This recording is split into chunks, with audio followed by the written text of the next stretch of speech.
cars. Yeah. Yeah. Hello. Okay, everybody. Hello. Hi. Hello. It's that time again. I guess it is very close to it. Yeah, it's 4 Yeah. o'clock. So everybody to the August meeting of the Humboldt County Association of Governments.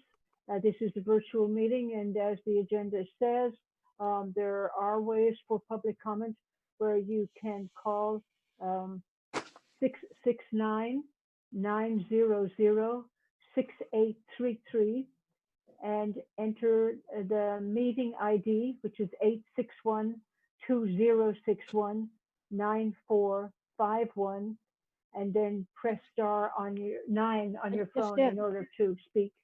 That's on the agenda as well. Chrissy, is that what you? Yes. Yeah.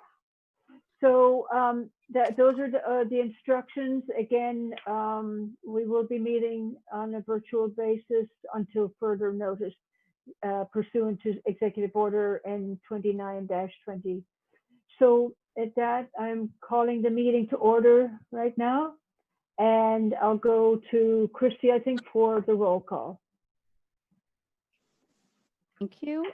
Mayor Winkler, Here. Mayor Jones, Here. Mayor Seaman, Councilmember Smith. I believe he's will be joining us shortly. Councilmember Johnson, Here. Councilmember Strand, Here. Councilmember West, Here. Supervisor Fennell, Here. Councilmember Patino, Here. Kevin Tucker. Here. Thank you. Okay. Is that it, Christy? That is it.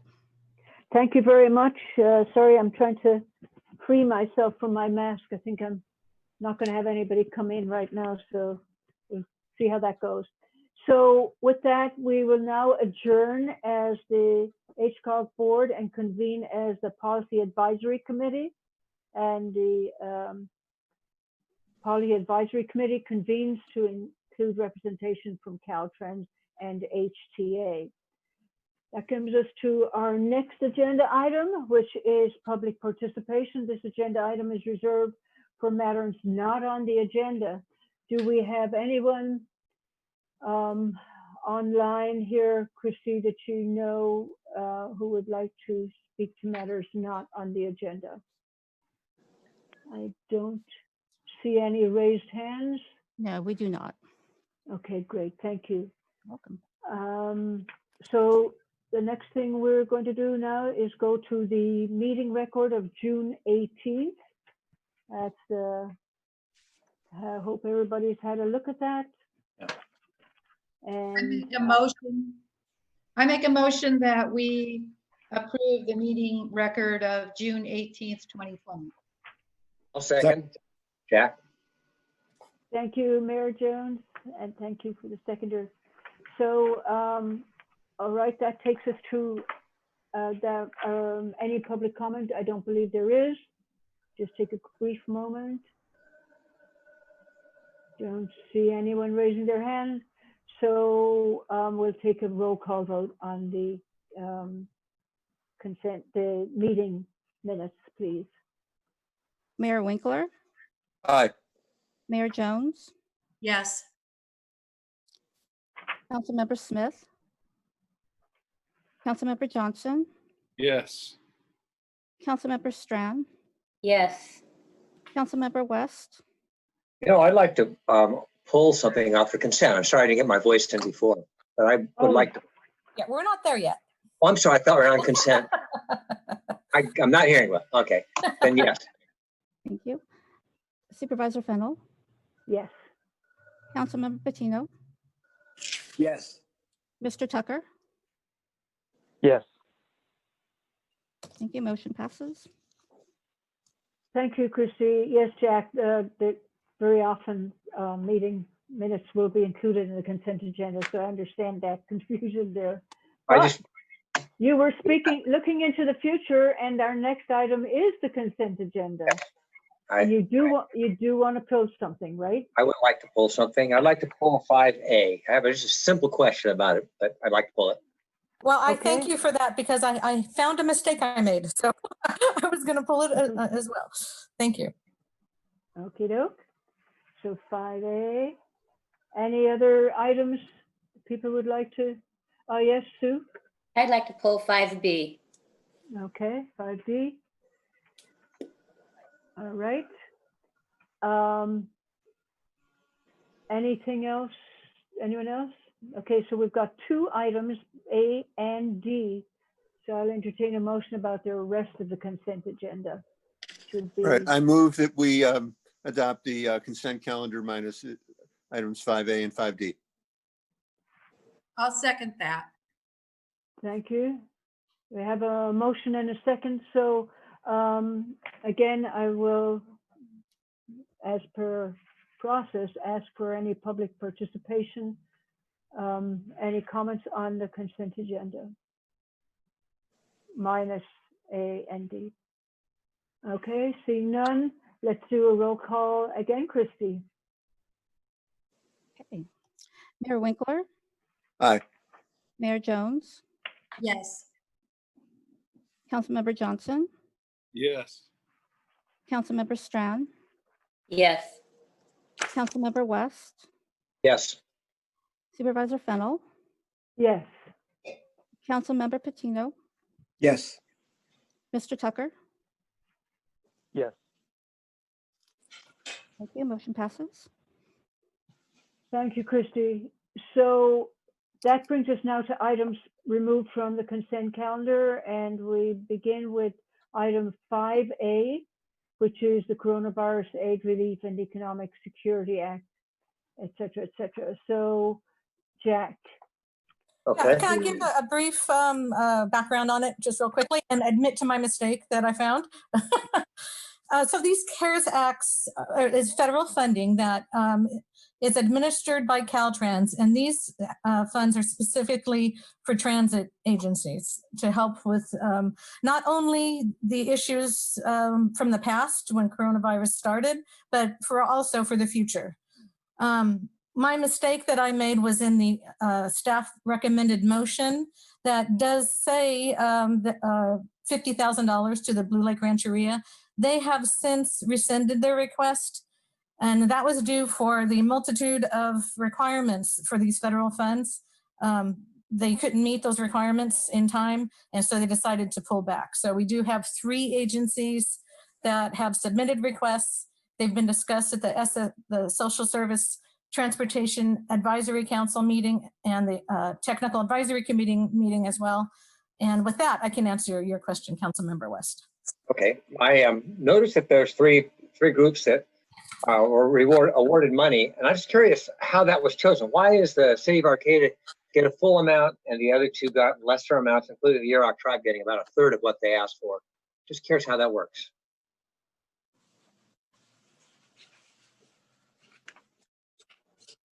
Marcella? Didn't know I wasn't on mute. I was on mute, I'm sorry. So Caltrans did a call for projects, HCOG, and then did our regional call for projects. And those agencies are the ones that submitted requests. The requests submitted was more than was available. And the discussion at the SS TAC was that we should focus on operational costs. So the Yurok tribe, in addition to operational costs, they had a request for another vehicle. So that's what was deducted from theirs. The city of Arcata for their transit system, HTA's transit system, and the Yurok tribe is solely for operational funding. That was the deciding factor on how to meet the threshold of the available funding. Yeah. Okay. Okay. I just needed to understand a little bit why that was chosen. Thank you. No problem. I think it's wonderful that you pulled that out, Councilmember West, just so that people understand that. So thank you. Any further comment from the board on this item? Okay, well, I entertain a Can I make a motion. motion? I'll make a motion to approve item number 5A, of the consent calendar. I'll Second. second that. Okay. All righty. And we'll just go with the, how do we memorialize the fact that there's a mistake in there? Do we just say with, As amended. oh, well, that as a, yeah, okay. Staff recommendation as amended? Okay. Yes. Good. All right. So let's go for a roll call there. Christy, please. Okay, Mayor Winkler, Aye. Mayor Jones, Yes. Councilmember Johnson, Yes. Councilmember Strand, Yes. Councilmember West, Yes. Supervisor Fennel, Yes. Councilmember Patino, Yes. Mr. Tucker. Yes. Thank you. Motion passes. Thank you, Christy. You're really keeping on top of it here. That's great. So now we have another item removed from consent calendar. It's item 5D. This was requested to be moved by Councilmember Strawn. Do you want to go kick off the discussion, please? Yes, it was 5B. B. Sorry. B is in both. B. Oh, B, yeah, sorry. yeah. Yeah, sorry. Okay, got it. So the bylaws of the social services transportation. Yes. Okay. So yeah, I'm not in agreement with the wording at the ending on page 6. Starting Article 8.0, commitment to equity and anti-racism. And I just can't vote yes for that. So I wanted it pulled so I could vote no. Which one now? I'm sorry, Stu.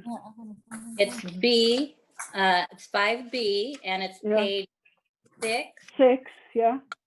of the bylaws. Mm-hmm. And at the bottom of 6, Article 8.0, commitment to equity and anti-racism, starting Mhm. there. And all the way, the council's SSTAC's responsibilities shall include the following. Okay. I agree with that portion of it, but everything above that and below 8.0, I do not agree with. Okay. Thank you. Any further discussion on this item?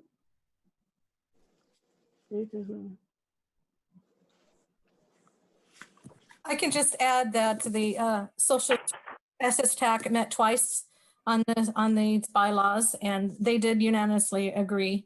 But that doesn't mean that this board can't have a different version or any changes, because ultimately these bylaws need to be approved by the HCOG board. I would make a motion that we approve item 5B, the HCOG board updated SSTAC bylaws. Second.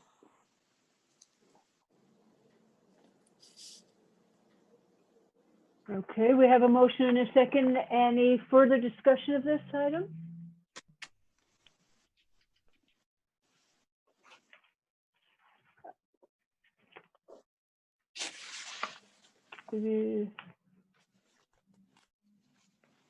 Okay. With that, we'll just go to a vote on let me just check. No, I don't think we have any public comment on this either. Can I ask you something just for clarity here, Marcella? So where did this language come from that Sue is concerned about? It was discussed first, I believe, in June, and it was generated by staff. Una Smith is on the call.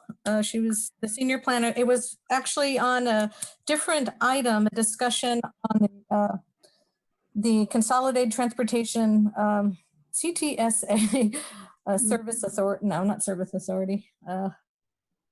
maybe staff can you help me at CTSA? It was on a different item. And the SS TAC requested that it be put in their bylaws.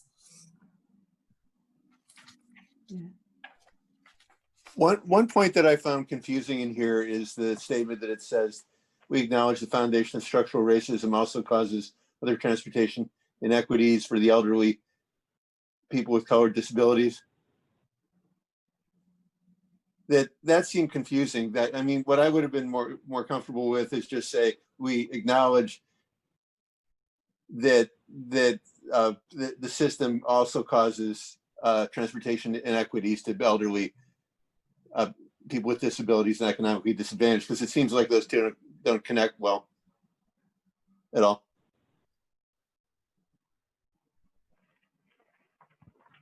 Yeah, that's true.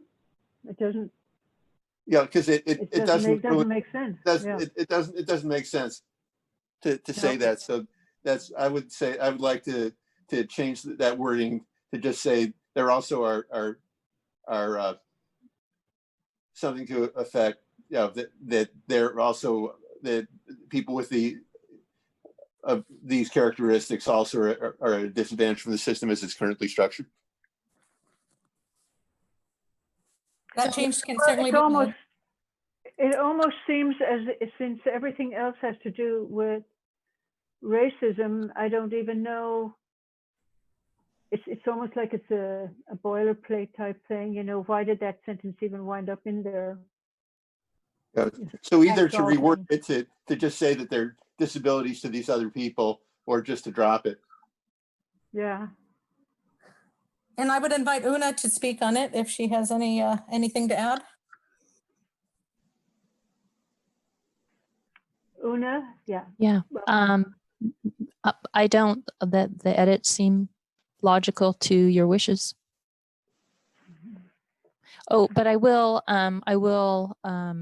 add that the language for most of what was presented to the SS TAC I got from other transportation organizations that have already passed statements such as this, professional transportation and public transit organizations and the like.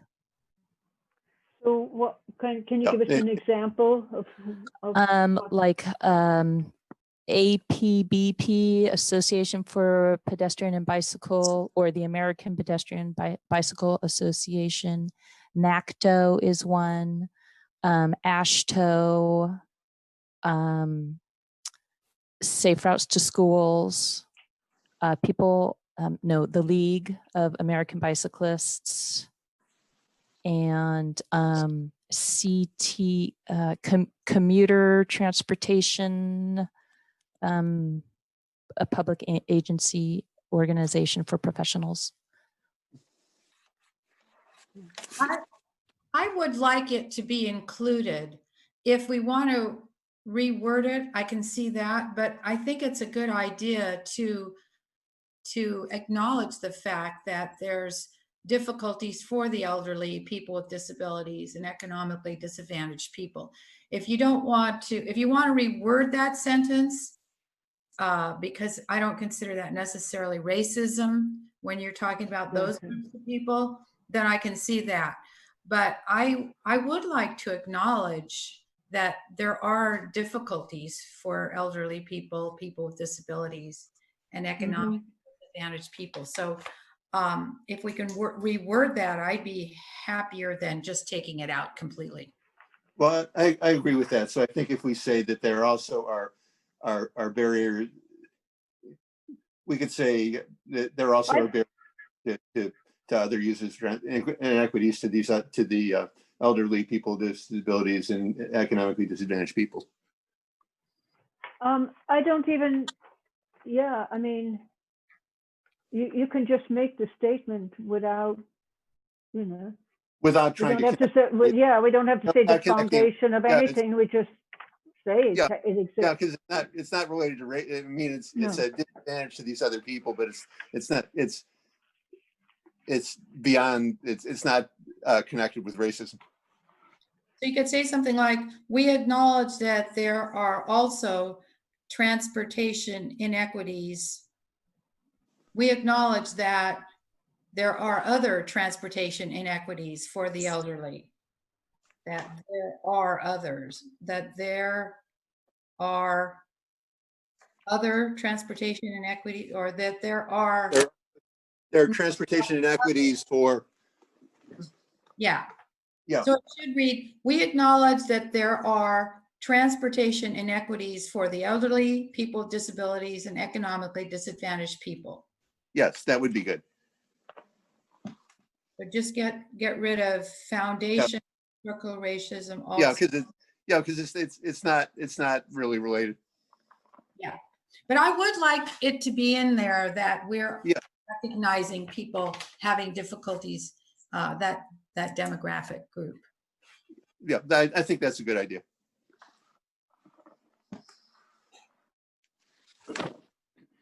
I would make a motion that we, I guess it's already been made, hasn't it? Yep. Okay, so So I think, unless there's further discussion, I think we're ready for a vote. So Any this, further discussion? Go ahead. yeah, so this is on the amended resolution there. Mhm. we need 5B.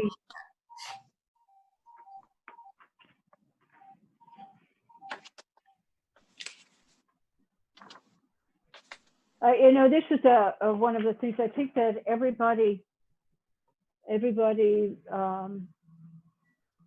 understands the underlying desires of this, but this is the problem with what I refer to as boilerplate language, basically, that one group comes up with something and then somebody else says, oh, these groups are doing it, so we want to do it too, but it doesn't really reflect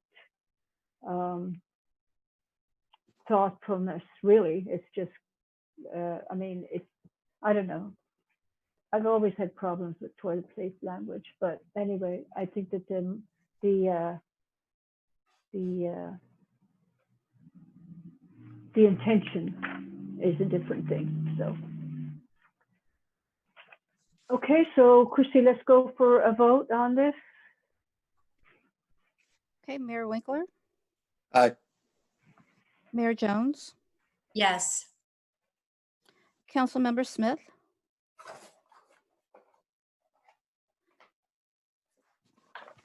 Councilmember Smith,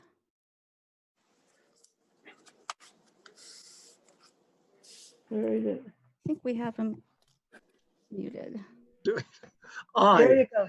Thank you. Councilmember Johnson, Yes. Councilmember Strand, No. Councilmember West, Yes. Supervisor Fennell, Yes. Councilmember Patino, Yes. Mr. Tucker, Yes. motion passes 8-1. All righty.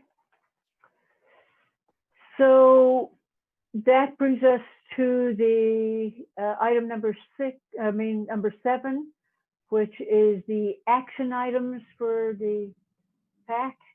And 7A is the fiscal year 2021 unmet transit needs report of findings. And that would be with you, Marcella, right? Yes, it is with me. Thank you. So this is an annual process. It's required from the Transportation Development Act and is required before any local transportation funds are distributed to our 8 jurisdictions. This year we had, through our public outreach, 123 comments, 40 of which met the definition of an unmet transit need, and that definition is included in both the staff report and the report.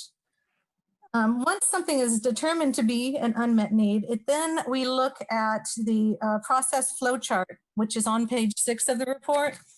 And through that process, you look to see if that unmet need is reasonable to meet. So about halfway through that flow chart, one of the boxes says, would the service attain a 10% fare box return ratio within 3 years? Staff determined, the SS TAC agreed, and the Technical Advisory Committee agreed that not that the answer to that is no for everyone, mostly due to the unmet transit needs process, because we don't know when the pandemic will be over. We don't know how social distancing is going to be in the future. We don't know if the public is going to be comfortable using public transit in the coming years. So there were a few findings that we would like to begin with in the next year's process. One was going to be funded this year, and that was the late night service during weeknights. So those funds we had dedicated to that, the Humboldt Transit Authority dedicated, had to pull them off of that use to give free fares during the pandemic. So that funding is gone. So we want to look at that again next year, and we'll see how the public reacts to getting back on public transit. The other issue that came up this year that would have moved forward is increased service during peak hours. So additional buses in the AM and the PM when people are going to work. We again want to look at that in the next cycle and see if we're comfortable in determining if it can meet the fare box for 3 years. So with that, I wanted to point out a couple other figures that I included this year. One is figure 3 on page 7. I was just surprised to see what the state thinks about our population projections. Yeah. I've never seen it so steep going down. And, even though I'm going to be tired, I'm going to be looking at that to see if things change with climate change. I mean, right now, people are living in the hundreds. Once they figure out how awesome Humboldt is, I would expect more people moving here, but that surely is not in any statistics. But the state sure sees that our population is going to severely decline in the coming years. Well, I want to jump in, Marcella, and I actually agree with you. I would not be surprised at all if we had an uptick. And that's basically because we have the fires that have really decimated, Sonora, Napa, Sonoma. Now we have them down in Santa Cruz as well. We have the new dynamic of people working from home. Yes, exactly. I was going to add that. Telecommuting. And I think that's a really good match for Humboldt, and we're working really hard to get better infrastructure in that regard. And we do have high speed available at least in the corridor, So I know from the county's perspective that we are getting bites from companies interested in relocating to this area. And, we'll never become a big metropolis or anything like that, but I don't see things going down at such a precipitous level. They would if we stayed static, which we have been quite a bit, but I don't see that happening. I see there's more interest, and I don't know what the ramifications are for us to take this projection and as gospel, if you will. I guess it's just they'll take another look at it later on, right? Yeah, every year they will give that table gets redone through the Department of Finance. So it might take them a while to catch on. I don't know. Yeah. And the 2020 census is going on now, so that's going to be very interesting to see those results. Yeah, that's right. And that's actually another thing that I think is being impacted by the pandemic as well. Is the count going to be accurate? And that's also going to be huge impact to us if we don't reflect the actual population. Yeah, all money is population, unfortunately. Yeah, I was going to mention the census, and then another thing that I first heard from Supervisor Mike Wilson is the term climate refugee. And migration, Yeah, climate migration or climate refugees, whereas the world is heating up and we're seeing higher temperatures in Southern California, in the southern areas, that people are migrating north to get away from that. But we will see, and the census should help us on that. Okay, so Well, yeah, we shouldn't go on and on forever, but it's an interesting topic. I will say that. Definitely. And I don't know that the census will help us actually, because that's now, you know what I mean? And it's not being done well. But anyway, let's see. Sorry, Marcella. It just was don't interesting. apologize. No, I'm glad to hear the discussion. The other, graphs or figures I'd like to just talk about briefly are on page 14. And these show the trends of the main sources of transit funding, I would say, not transportation, but transit. So the local transportation fund is based on sales tax. And you'll see that the actual and the estimate, of course, are never right on. And for the last 2 years, the funding that came in was less than we expected. And we get that estimate from our county auditor.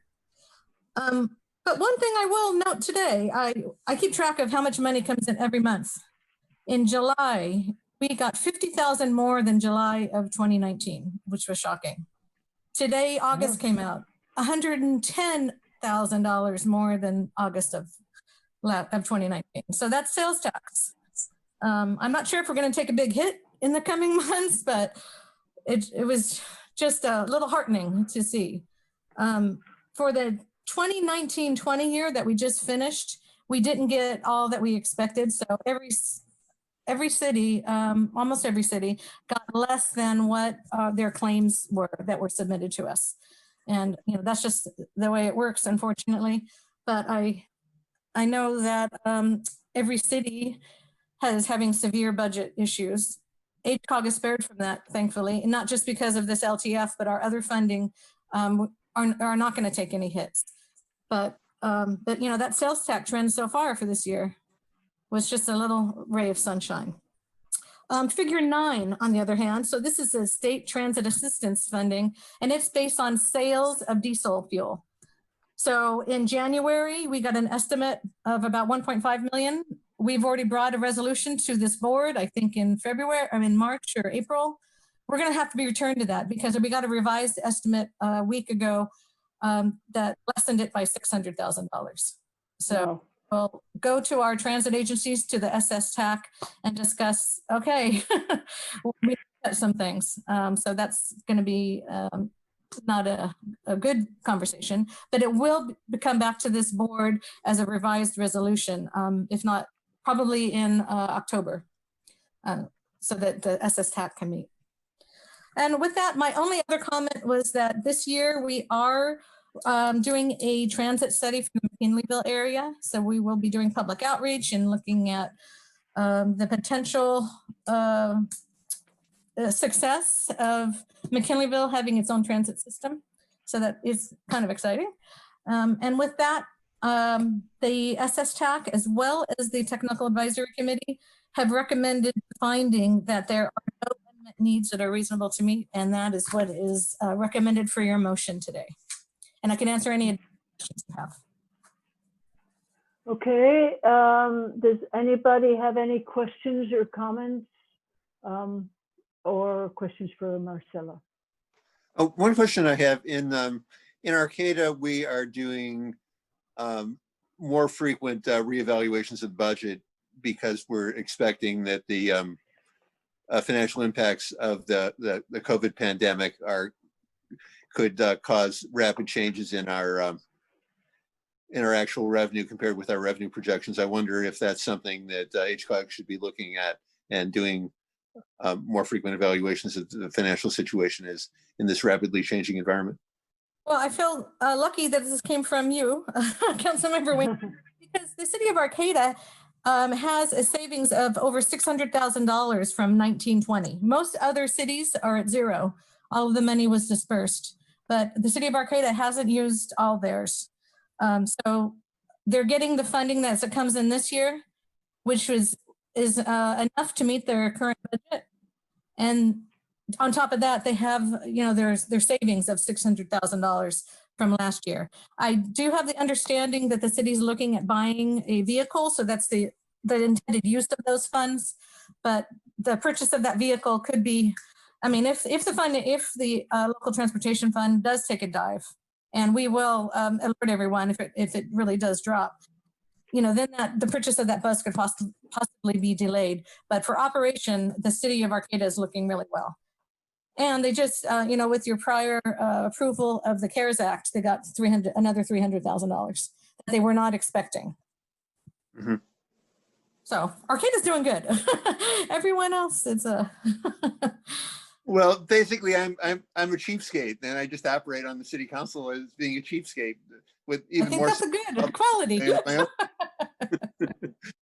I hope that's rubbed off on other city council members. That's not a cheapskate, it's wise. No, it's no, you're just gonna have to use the word conservative, Michael. That's all that's to it. You're a fiscal All right, conservative. conservative. You get it out there. Okay.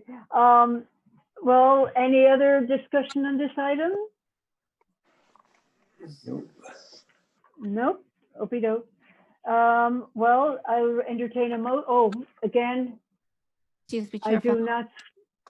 do not see any public believe we- comments.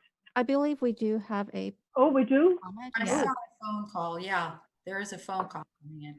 Oh, great. I don't see the hand up, so I'm sorry about that. Yeah, if you can press *9, we can bring you into the discussion. Welcome. Hi, this is Colin Fisk. I did join by phone, but I don't actually have a comment on this item. Sorry about that. Oh, okay. All right. Thank you, Colin.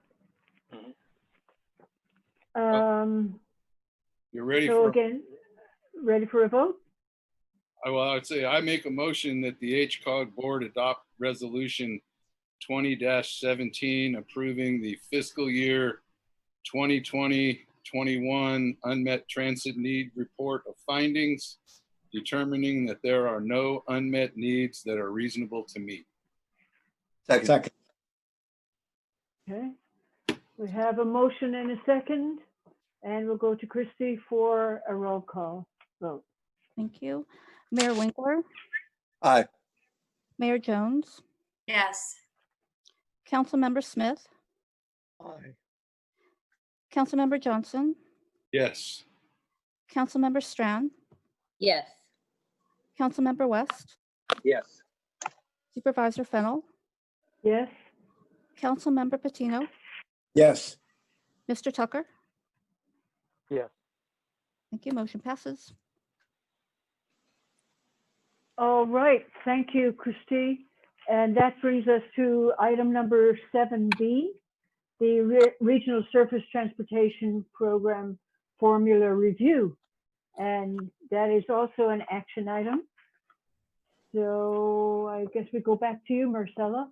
Yes, so this is a follow-up item from the June meeting. In June, this board approved the allocations of 2020 RSTP, the Regional Surface Transportation Program funding.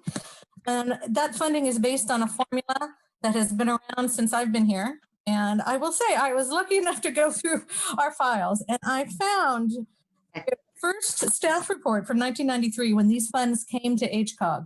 So in the past, the urban areas, McKinleyville, Arcata, Fortuna, and Eureka, they received funding directly from the federal government. In 93, it started coming through the regional transportation planning agencies. So if you thought that if you look at the attachment to the 1993 staff report, if you think our formula is confusing now, it's just funny to see how it was back then when it started.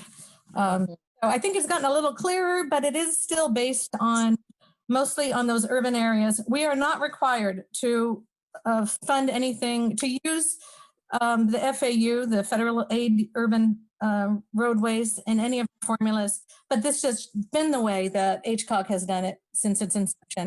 And I will say that this item was discussed at the Technical Advisory Committee meeting, and it was unanimous to keep the formula as it is.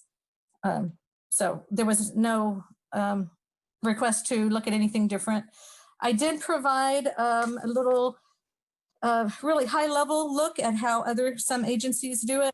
I asked a Rural County Task Force to email me, and I can certainly dive deeper into their details of their requests and their formulas. But I did want to get direction from this board. I think I can answer any additional questions, but again, I'm wondering if you want me to keep looking into different alternatives, or so leave it up to the to the board to discuss. Any discussion from the board? No, I'd like to say thank you, Marcella, though, for all of your work on this and giving it a try. I appreciate it. Thank you so much. Well, I do like to research, so it was exciting finding that. It was on that onion paper too. That really Wow. Wow.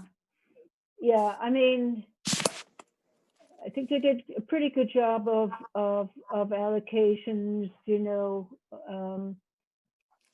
and I do think that if the funds increase, we also share it according to that. So anyway, thank you for doing the research. It's always good to be even more informed and on these items. Are there any other questions or comments from the board on this item? No. I wanted to make a comment that, you know, seeing other agencies and how they manage these funds, some of the small amounts of funding that some of the agencies get, you know, it may seem critical to get that funding, but when you see, you know, for example, Del Norte County and some of the things that they have done with the funding, when they pool it together and then as a group make decisions about projects that are critical for the region, you know, there's opportunity to at least have some discussion about, you know, what are some of the priorities for the region? Is there an opportunity to align some of this funding with some of the priorities for the regional transportation plan? I know that's the next item, but you know, when you're measuring the performance of whether the region is meeting some of its goals, I think, you know, this is one of those discretionary funding sources where, you know, you could be, even of existing projects, you could be looking at existing projects and saying, you know, are they contributing towards meeting some of the goals within the plan? And, you know, there's even, as an example, in Del Norte County, there have been some emergencies that have come up, and they use RSTP funds to help, you know, meet funding gaps, or you know, if there's a bad culvert or something that needs to be replaced and there just isn't any other funding available, you know, that's something that is critical in those situations. Thank you, Kevin. Any further comment? Kind of follow up Kevin's comment.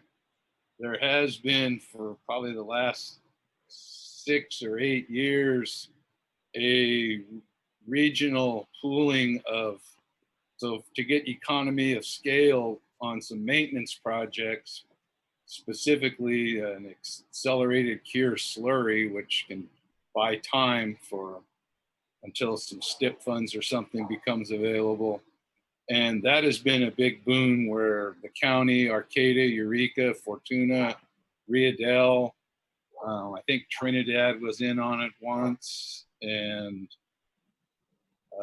did some projects in McKinleyville with their road assessment district.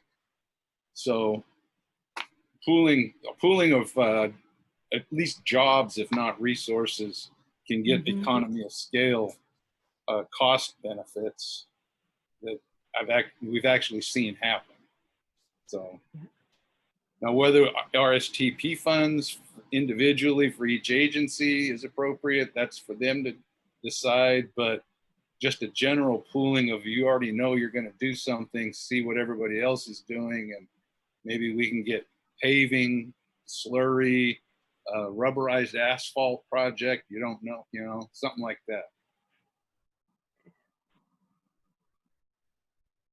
Okay. So are we now deciding that we're going to stay with the same Formula. formula of how we have been allocating money? Is that what we've decided? Because I can't remember who it was that had wanted to look at that again. It was Sue. It was Sue. Raise their hand. Oh, okay, Yeah, okay, all right. So, so that seems to satisfy your questions about that, Sue. yeah, right. Okay, any public comment on this item? All right, I don't see any public comment. Okay, I'll bring it back to the board, and we'll entertain a motion. It's an action item. Well, it was just a recommendation, I think, that we were going to give our, Yeah, I was just looking for further direction if you wanted this to continue, but I don't think we need a motion if we're Okay, if it's just going to until be the next same. year when this comes up again. It could be Okay. All righty, so we'll just stick with this. All righty. Thanks, Marcella. Thanks, Sue. Let's go to item C, which is the Regional Transportation Plan Update 2021. And back to you, Marcella, is that, or is it Una this time? Yeah, it's This Una. is, yeah, this is Okay, my okay. staff report. So we are kicking off the next RTP update. Quite a few of you were participating on the board when the board adopted the last one, which was December 2017.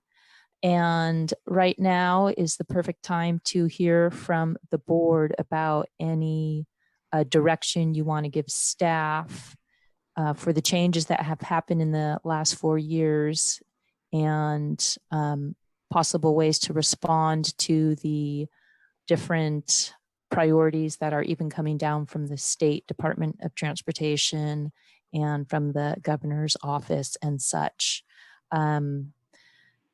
So in the staff report, I cover a couple of areas that will help us proceed with collecting information and also starting our public engagement.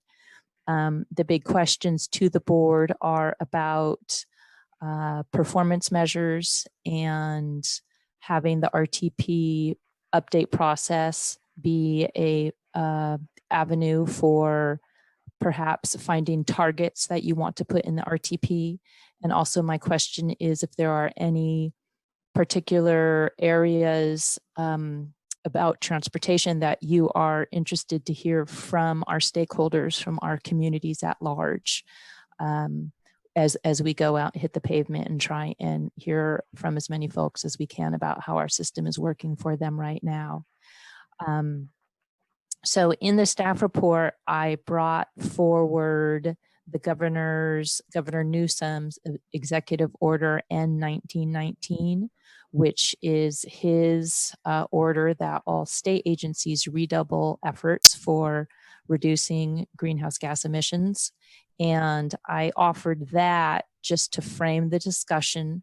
The executive order directed the Cal STA, the State Transportation Agency, to put down on paper some strategies that then state agencies will follow as their goals for reducing greenhouse gas emissions.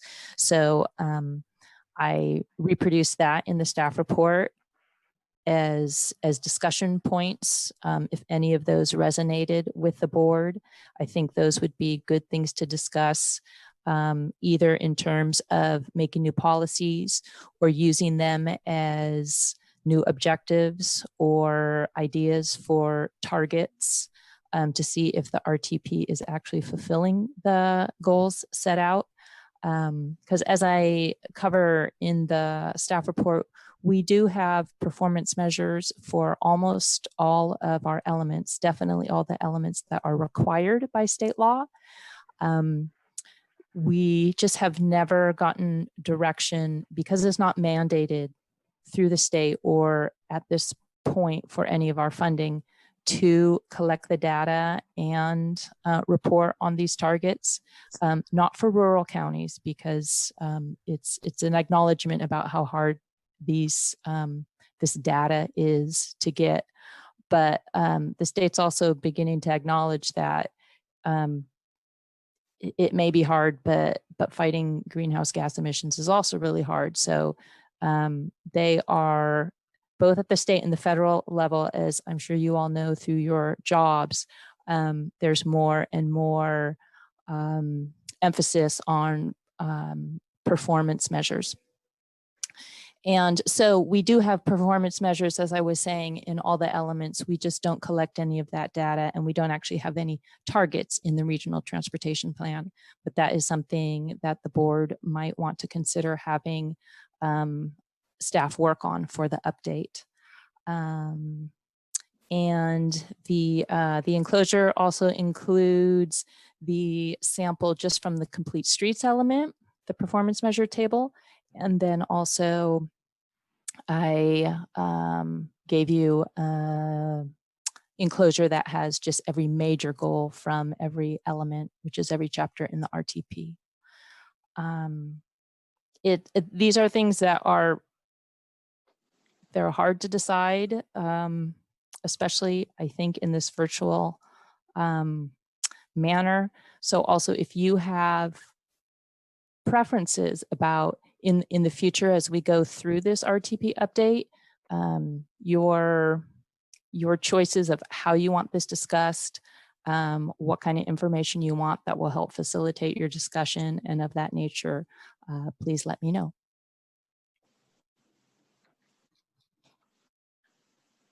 So, I have some, go I ahead. have some things that I would like to discuss if other, couple things that in some of our previous plans, we have looked at reducing the use of larger vehicles and going to more situations in which transportation is available on demand to connect with the fixed route vehicles. And I think also to some extent possibly using coordination with taxis or ride hailing as a way of reducing greenhouse gas emissions by reducing vehicle miles traveled by the larger vehicles. So I don't know if that is something that could be included in here, because we're doing it, but I'd like to see that coordinated with this plan also, if you understand what I'm saying. Well, I don't get the whole, I'm not sure about the concept of vehicle miles traveled by larger vehicles, because a lot of the larger vehicles probably travel more than the smaller ones. Oh, no, what I'm talking about is I'm talking about public transit. So, oh, okay, okay. So so what it looks like the direction that we're going is that on some routes that are lightly traveled that now use full-size buses, what we're starting to go towards is to use smaller public transit vehicles that are available on demand or as a way of improving service, but also reducing greenhouse gas emissions. So would that would be tied to the use, like how many full rides there are per day, etc. And also the mix of smaller vehicles, smaller transit vehicles versus larger transit vehicles, and to the extent that things are run on demand versus run on fixed routes. So it should be quantifiable in terms of, I mean, if they're fuel powered vehicles, then you can measure emissions or fuel consumption relative to the number of rides served or the number of distance served of passengers, something like that.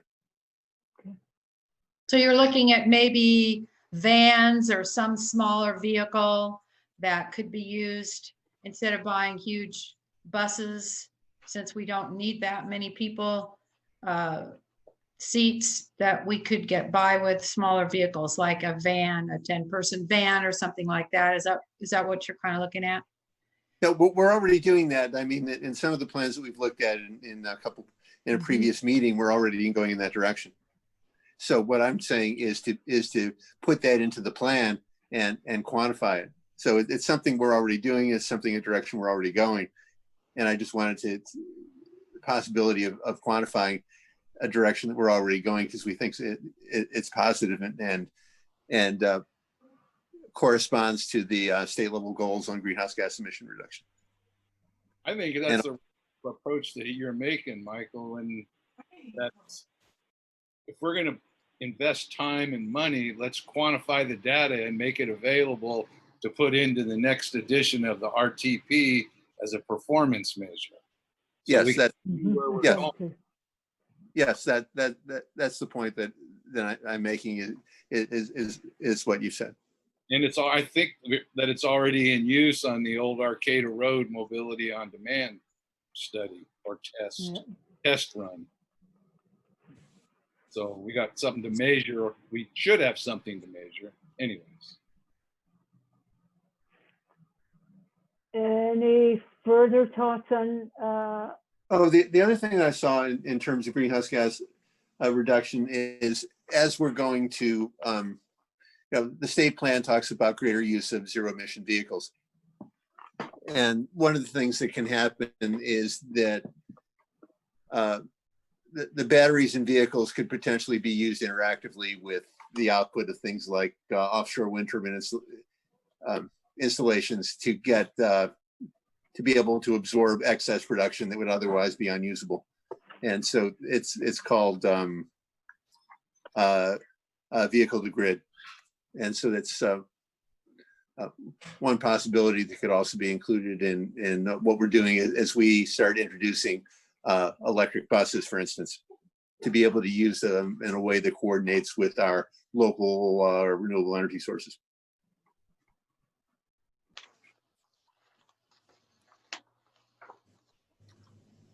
Any other input for Una on this as we move forward? I was going to make a comment that, when setting performance measures, I think it's good to think about targets and, well, if you got to be working towards something. And I think it's critical for all of the practitioners, transportation to be thinking about how they can make improvements towards meeting some of these long-term goals. And I think vehicle miles traveled, for transit, I think, measuring some key routes in terms of trips between, for example, McKinleyville and Eureka, and how does the transit system perform in comparison to driving, and what would be a target that could be set for the region, and can we make some ground in terms of reducing the disparity between transit and driving, because I think that's going to drive increases in ridership. And I think it's been mentioned before, but miles of bikeways, I think that's a pretty easy thing to keep track of. And you can even make it more specific of, facilities that serve all ages and all abilities.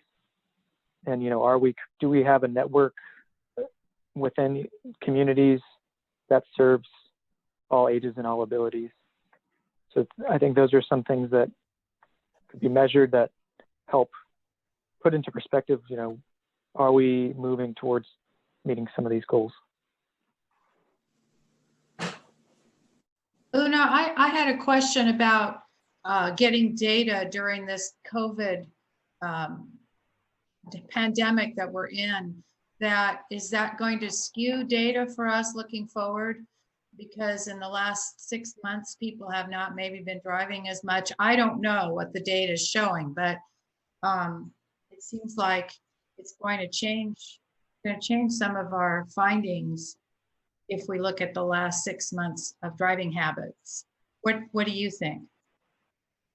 We don't have a baseline yet. So as far as skewing, if the targets are adopted in the RTP, the adoption would not actually even be until 2021. And the board could, although decide right now, a target date for getting a baseline, and we might have a before and after baseline. We might have a baseline during a pandemic, and then think a more normalized baseline. So we could consider collecting the data with that context in mind. But right now, this is a future collection we are talking about. Thank you. You're welcome. Paul? Yeah, Una, I really appreciate that. As I look at transit from HTA, you know, our numbers are way down. Who knows when they're going to even start getting back to anything close to 60 or 70% of our ridership. So I think we need to not set if we do a baseline look at before the end of the year, understand that we may not be even at the lowest level of ridership. So for us, the ridership's so low, it's hard to it's just trying to stay in business. Maybe a year from now, you know, maybe one look at in January, and then now again a year from now to see what changed. Are people riding the bus again or not, you know? Well, I could tell you one observation that I can make. It's anecdotal, obviously, right? But I think I don't know where I was talking today. About a month into the pandemic and the governor's order, I could get on the highway and I didn't see very many people at all on there. And I would see them and I would think, oh, we're all essential, because there was nobody else there but essential workers on the road. And now the traffic on the highway has increased pretty substantially.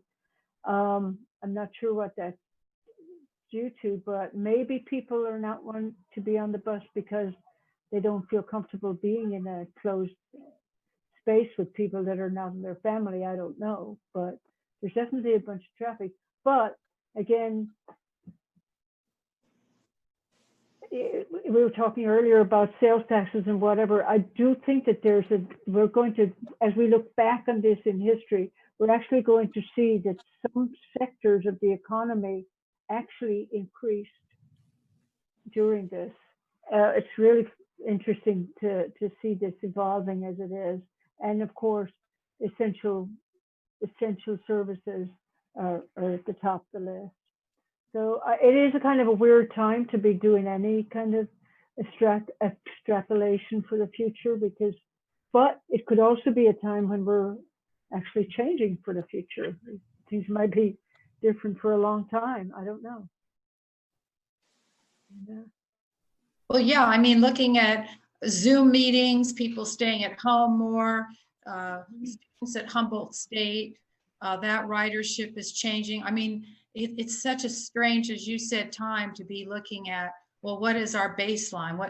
There's a snapshot that we're in right now, but how long that's going to last, nobody has a crystal ball about it. But obviously now we're down in so many areas, and then other things like buying food or that kind of shopping is going on. So it just kind of, it gives me pause to think how we're going to project what we are going to need, unless we just say, well, we're going to need what we needed before COVID. It's really hard to make that determination. Yeah. Well, I don't know if we can, I do think we have some public comment on this. Maybe I would open it up for that, unless there's Una. Go yeah, ahead, before that, I just wanted to get a little more input in context of what Councilmember Winkler brought up. Oh yeah. So one potential performance measure to collect would be a change in vehicle miles traveled on the bus routes, and then somehow have that compared to reduction in car miles, if we could even get that kind of data. But collecting the data aside, what is the board's take on then if for example, more mobility on demand transit is preferred as a method for reducing greenhouse gas? What position does the board want to be in promoting those kinds of projects or prioritizing transit projects that call for that, for example?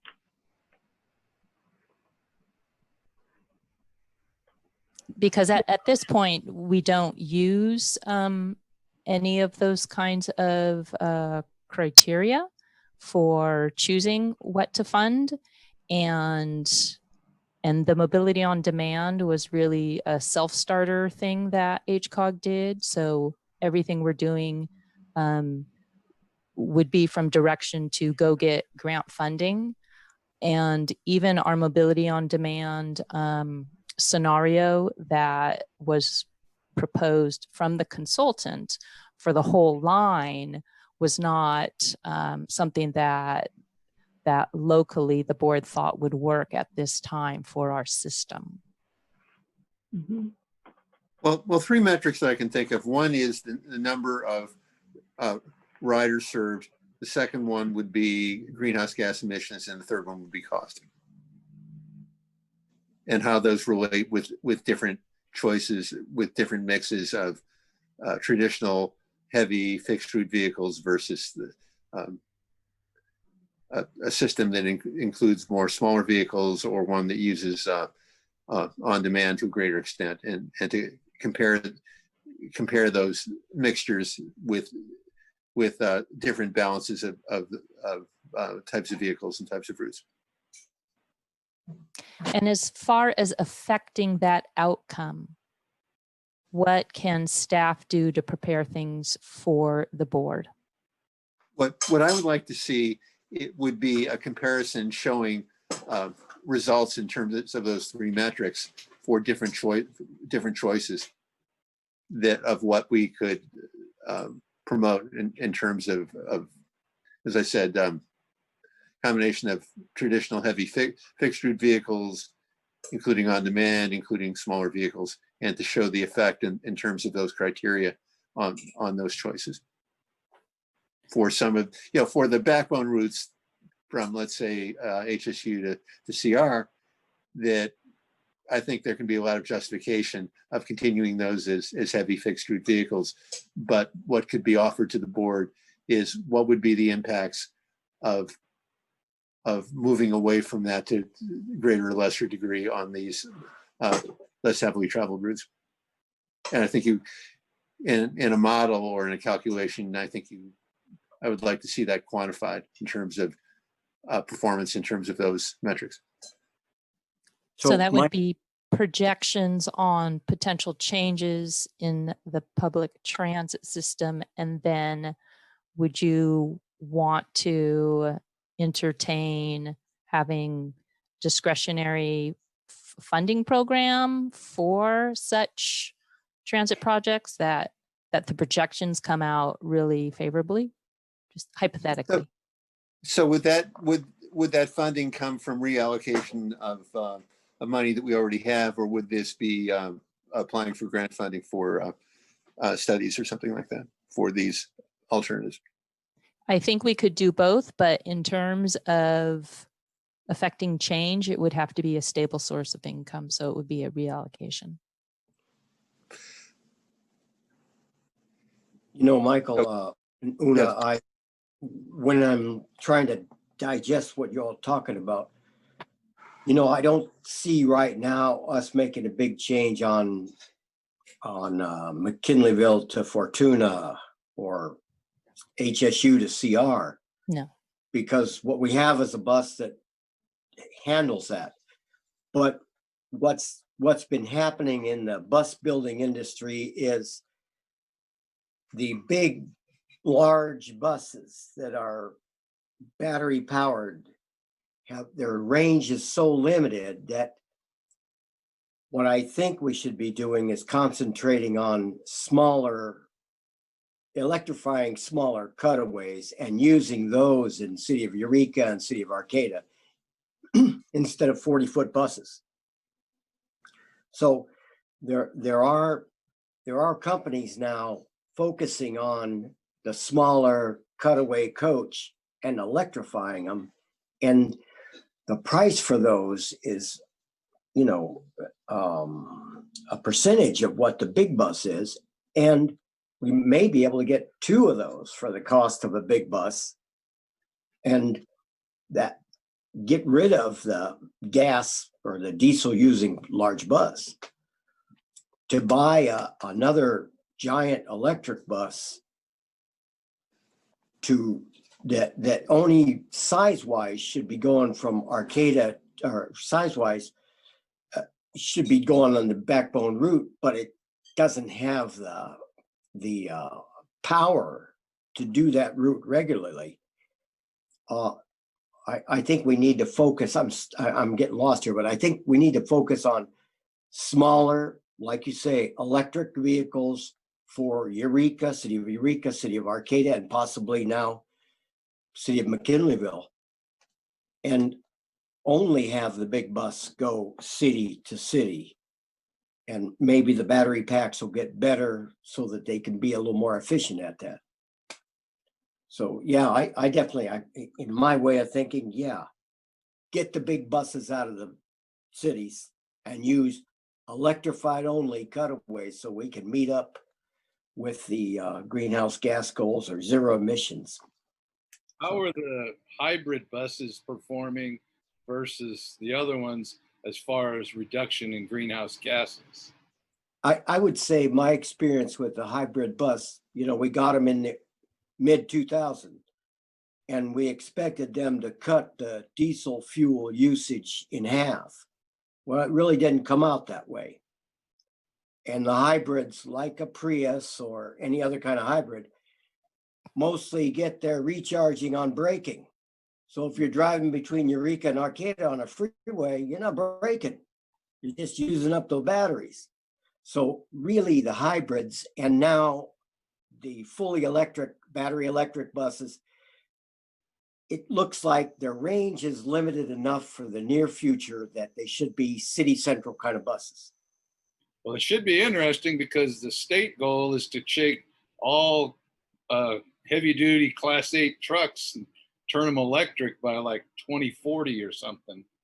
Well, there are ways of doing that, but to get range, they'd probably have to add hydrogen fuel cells, do some real interesting things to get the range so that you don't use fuel, don't use diesel or gas. I've been going to Zoom meetings with the manufacturers, the hydrogen people, the electric people, and it's starting to shake out. Really, there's not a long distance bus, something that gets from, say, Trinidad to Scotia a few times, or just once that whole loop, is tough. Mm-hmm. And they're expensive and they're big. So I think our whole thought about going from diesel to hybrid to battery electric and keeping the same size bus, it doesn't look like it's making a lot of sense now. Yeah. So, there's the hydrogen people will give you a fuel cell and add it on there, but you got to have a hydrogen station to make hydrogen, and so down south, they haven't been using diesel in a long time. They've been using compressed natural gas, but they want to go away from that. So maybe they'll figure something out before we have to. Thanks for listening. So if I may, through the chair, so what I'm hearing is that there's a lot of knowledge and a lot of good ideas about strategies, and in particular strategies through public transit, and an interest in collecting performance data. Also, I, for the record, want to explicitly acknowledge that HCOG does not serve the functions of HTA or any of the cities, Arcata and Eureka, who decide what their transit projects are going to be. So the board should think about that relationship. If these are the kinds of strategies you want enacted, we have such policies in the RTP, and I looked at a really, really old RTP, which was amazingly beautifully thin and wonderful graphics. And it was like about at most 10-page brochure, and it wasn't even 8.5 by 11. But be that as it may, they had the same goals some 40 years ago. I'm not sure that the outcomes have changed. So it's really difficult to understand what is HCOG's role in having those policies on the books, but then actually what is the action to in the board and the agency's authority to actually push forward. So is there any value, would you say, Una, in there being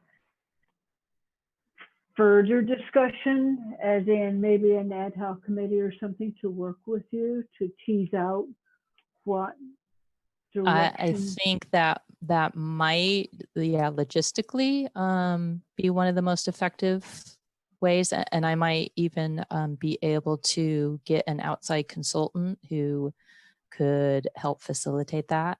We got a grant with surplus RPA money to help with the more data-driven and public outreach side of this project.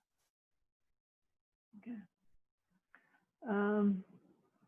Any further discussion before I open it up for public comment? Okay, let's go. I have two hands up here. One is the last four numbers are 5603, and the other is 2466. So let's go with 5603, and can you let them in, Christy? Thank you. Hi, that's me. Yes, this is Colin Fisk. Can you hear me? Yes. Hi, Colin. Great.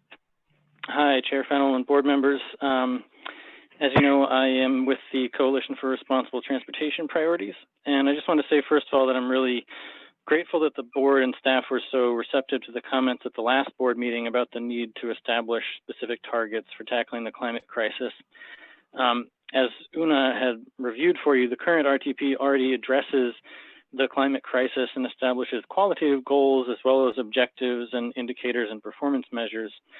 So conceptually, this isn't a big change, but as you all know, in practical terms, adopting specific, measurable, quantitative targets is really key to ensuring follow-up and, allowing the agency to hold itself accountable.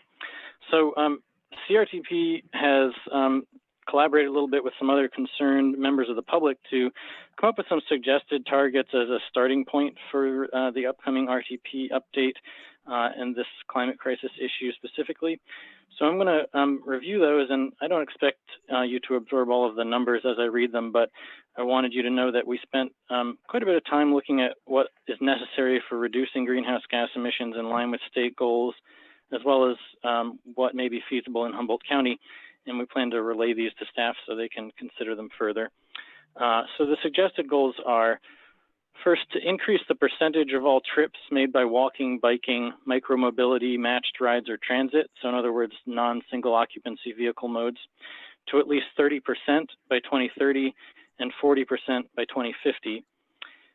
To reduce VMT per capita by at least 30% by 2030 and 40% by 2050.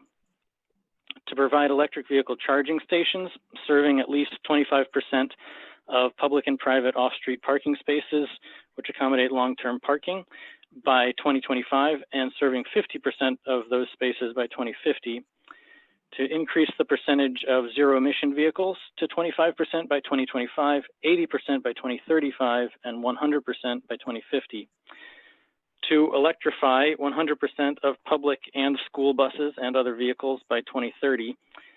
To ensure that 100% of new housing is located in places with safe, comfortable, and convenient access to employment, shopping, and recreation by walking, biking, rolling, or transit by 2022, to ensure that 60% of the county's population lives in homes with that safe, comfortable, and convenient access by 2035, and 80% of the population by 2050. And safe, comfortable, and convenient access meaning the ability to travel from home to destination in 25 minutes or less without the use of a private vehicle, and that the number of pedestrian and bicyclist fatalities in the county has been reduced to 0. So those are our suggested targets. I thank you for the opportunity to provide the input, and I hope that you will direct staff to continue to pursue specific measurable goals along these lines. Thank you. Thank you, Colin. And then the next caller, if you can let them in, Christy, this would be 2466. Hi, this is Wendy Hi. Ring. Hi, Wendy. And hi. I'm really excited to hear everyone's ideas, and it sounds like it's kind of a mixture at this point of targets and how to get there.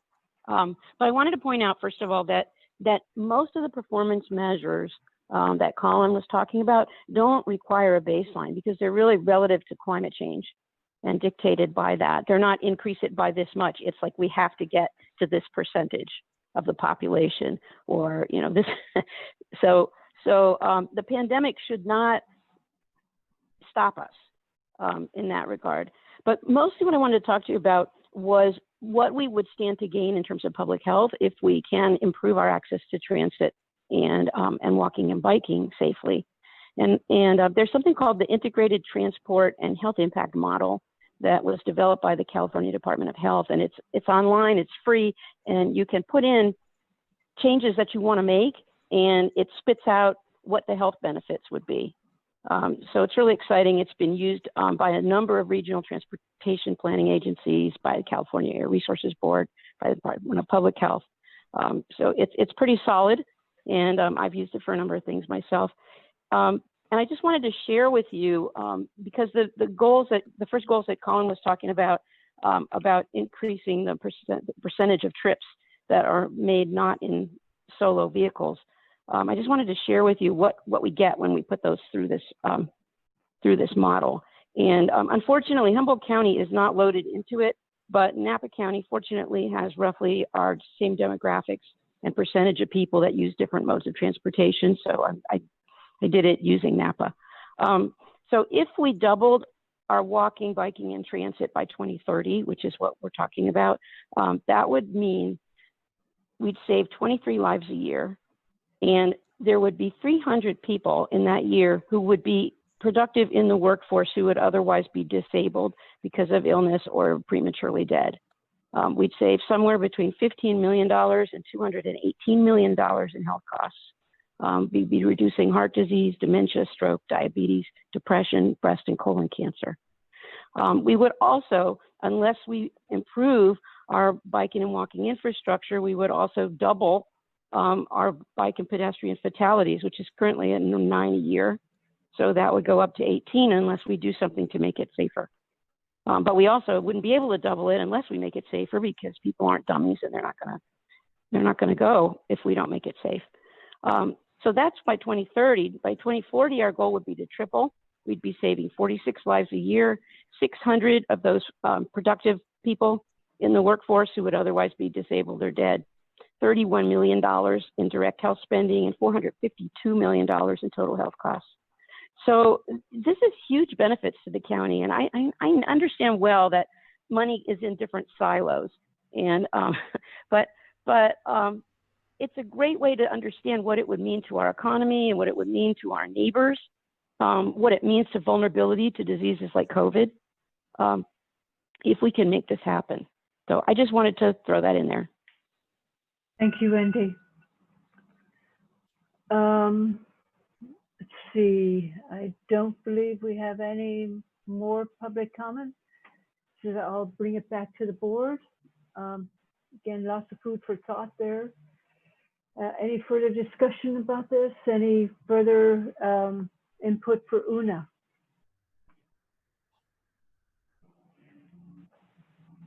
Okay. Do you want to wrap up any thoughts you might have, Una, based on our discussion? So what I've heard is some concrete examples of performance measures in regards to public transit. Oops, I'm sorry, my alarm just went off. And then the importance of having measurable outcomes, performance measures to see if our goals are being achieved.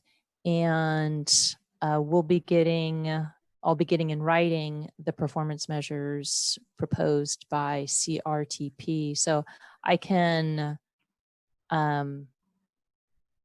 bring those forward to either the subcommittee, if that is what Chair Fennell wants to propose to the board, interested subcommittee, or a subcommittee of other stakeholders as you're making, but it seems like there's interest enough that we should keep discussing potential targets for the RTP and take maybe one step at a time. Yeah, that's nicely put.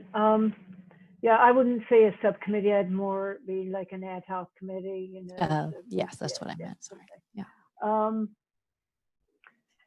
Yeah. Let's see. You know, we talk a lot. I would be remiss in if I didn't bring to your attention the vast miles of unincorporated areas that we need to think about also. And you know, I don't know. I think the COVID experience is actually going to result in more people wanting to be in less urbanized areas. And I think that that's something to think about in terms of, you know, how do you move forward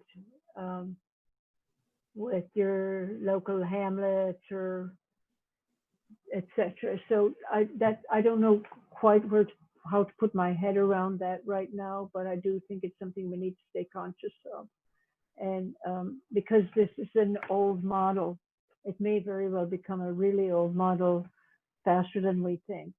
You know, I mean, we're seeing right now San Francisco is beginning to empty out a little bit. Same is true for New York. So thinking along those lines, that, you know, not to blind ourselves to how human nature is going to respond to things like those fires that they're dealing with, etc. And I'm not sure how to fold that in there, Una, at all. But I think it's something we should think of, especially given the makeup of our county. It's just not really a very urbanized county. It's very rural and spread out. So not sure how to go about that. So is there any interest in the board of any from anyone to be on an ad hoc committee to talk with Una about this? You want to bring it back for, if you guys want to think about it and bring it back to the next meeting? I would volunteer to be on an ad hoc committee. Okay, Michael. Anyone else? I would also volunteer, Kevin Tucker. Oh, great. Okay, good. So we've got two. That's a nice size subcommittee. I might jump in on you guys once in a while, but just to kind of try to ask you to see if you can address what I'm thinking about. But great. Could we, So, Estelle, it's Paul. Could we allow anybody else from HCOG, like Susan Seaman or who else couldn't be here today? that's why I'm thinking maybe bring it up at the next meeting. Yeah, because I'd be interested in it, but I don't want to have two Arcata people on it. It's out of balance. Well, yeah, well, Kevin, but I think that that's a good idea to bring it up at the next one.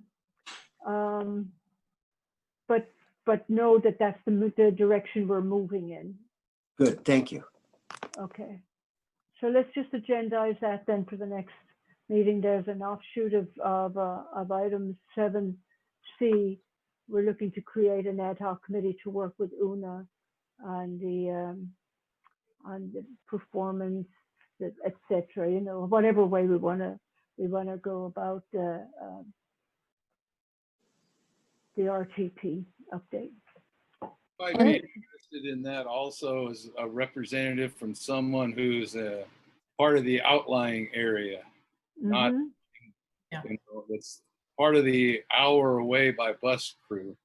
Yeah, right, exactly. That's what I'm looking at. Okay, wonderful. Okay, so next time, be thinking about it, you guys. We'll create that ad hoc committee that will work with UNA. Wonderful. And if I may, in the month until then, or at the next board meeting, do you want to have under discussion the CRTP proposals at the next board meeting, or wait for the subcommittee for a month before we internally reviews those to present to the board? Might want to release them to people that would be on the ad hoc committee for discussion and then bring it back to the board following that. Yeah. So have them discuss it can the members who have already volunteered discuss it before next month's board meeting, or review them and maybe not convene, but send comments virtually? Yeah. Okay. I think that would not be a Brown Act violation. Okay. And Great. Chair Fennell, I do believe we have another public comment.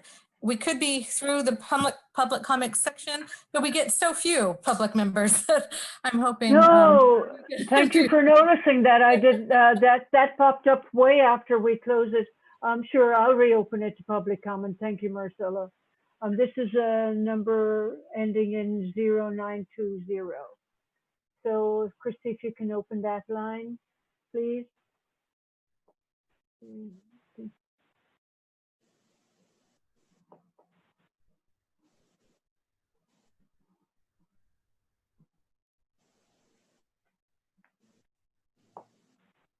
There you go. Okay, hello. Hello.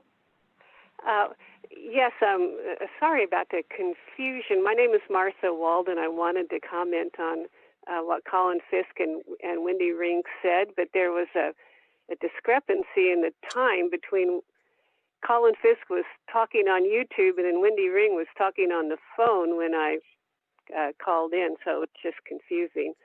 So is it ripe now to talk to just comment on what they said? Yes, you can. Yeah, definitely. Okay. Well, all right. Well, thank you. Well, I wanted to, voice my appreciation for HCOG, tackling carbon emissions, transportation. It's a huge contributor, in rural areas like ours.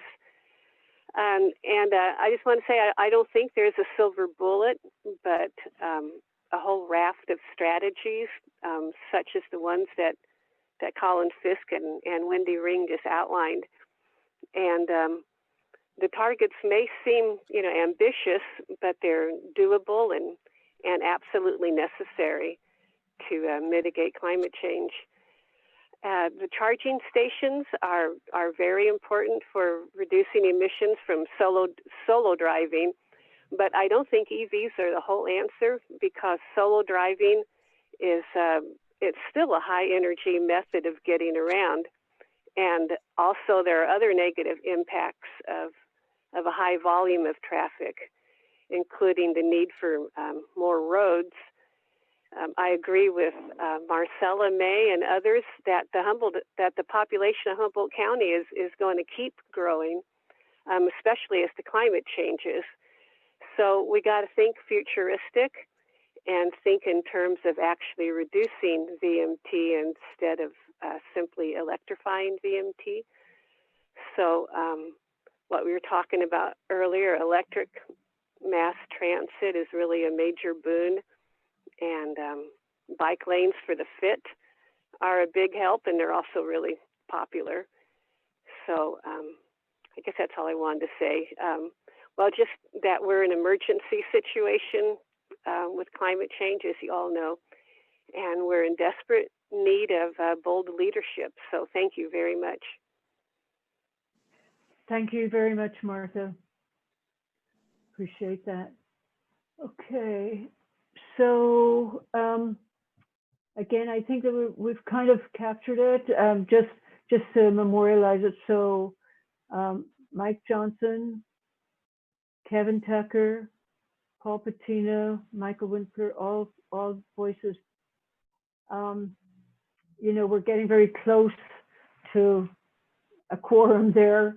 And so I would want to keep it open to reorganizing it. Somebody may be dropping out like Paul if we wind up with more. So thank you. Thank you for that. Yeah, don't have me in there because Michael's really focused on it. And I wouldn't want to have two people from Arcata to be on the ad hoc committee. So if you could pull me off. Thank you. Thank you, Paul. Great. And so we talked about the CRTP, and you guys may be talking a little bit about that before our next meeting as well. Okay, great. Well, that's a good discussion. I don't know that we need a motion on this. I think we've got clarification from Una that she understands what we're talking about. So that closes. Yeah, go ahead. Sorry, Michael. Yes, would it be legal to form an ad hoc committee at this meeting, or would that not be legal because it hasn't been agendized?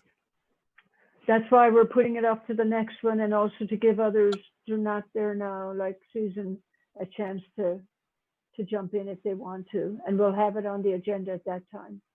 Okay, thank you. But you can make, actually, as I understand it, you can create an ad hoc committee ad hoc. In other words, it can be created on the fly if the need is, if the need is. So then I will move to create an ad hoc committee consisting of myself, Mike Johnson, and Kevin. Having to do with metrics in the CRTP. I'd second that. Okay, we've got a second on that. And if we want to bring further in, we'll do that at the next one as well. Okay, let's have a vote on that then. Christy, please. Okay, Mayor Winkler, Aye. Mayor Jones. Yes. Councilmember Smith, Aye. Councilmember Johnson, Yes. Councilmember Strand, Yes. Councilmember West, Yes. Supervisor Fennell, Yes. Councilmember Patino, Yes. Mr. Tucker. Yes. Thank you. Motion passes. Thank you very much, and thank you for stepping up and making the conversation even more interesting.